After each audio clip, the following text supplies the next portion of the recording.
जन्म नाही पुन्हा।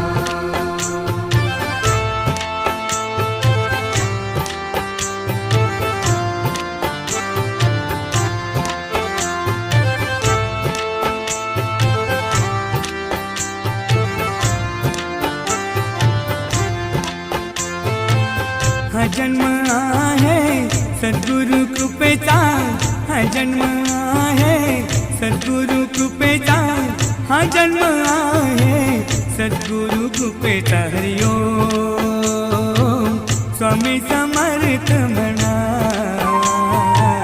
हा जन्म